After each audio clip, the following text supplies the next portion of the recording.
अस्सलाम वालेकुम दोस्तों, मेरा नाम है साहिल और आप देख रहे हैं इस्लामिक नेम्स चैनल। फ्रेंड्स, आज हम बात करेंगे निगार नाम के बारे में। निगार निगार नाम का मतलब होता है महबूब, यानी प्यारा, लवेबल।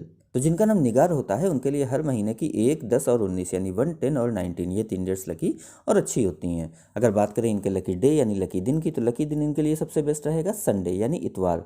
इतवार का दिन इनके लिए बहुत अच्छा दिन है। अगर बात करते हैं इनके लकी कलर की, तो लकी कलर में इनको गोल्डन कलर यानी सुनहरा कलर और वाइट यानी सफ़ेद कलर, ये दो कलर इनके लिए बहुत अच्छे और सूटेबल कलर हैं। अगर बात करते हैं इनके लकी स्टोन की, तो लकी स्टोन में इनको रूबी यूज़ करना चाहिए। रूबी यानी माड़ी के स्टोन इंशाल्लाह इनके लिए बहुत अच्छा रहेगा। अगर बात करें इनके लकी नंबर की, तो लकी नंबर है इनका 1 यानी 1 नंबर इनका लकी नंबर है। तो ये थी निगार नाम की शॉर्ट डिटेल। अगर ये वीडियो आपको अच्छी लगी हो तो इसको लाइक करें, शेयर करें, हमारे चैनल को सब्सक्राइब करें।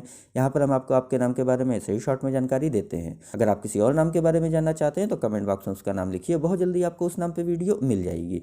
अगर आप अपने नाम के बारे में डिटेल के साथ जानकारी लेना चाहते हैं तो इसके लिए इस वीडियो के डिस्क्रिप्शन में आपको एक लिंक मिलेगा, उस वीडियो को देखिए। वहाँ पे आपको जानकारी मिल जाएगी कि कैसे आप अपने नाम के बारे में डिटेल के साथ जानकारी हासिल कर सकते हैं। तो जाइए उस वीडियो को चेक करिए। और आज की वीडियो में इतना ही, मिलते हैं आपसे अगली वीडियो में। जब तक के लिए अल्लाह हाफिज़।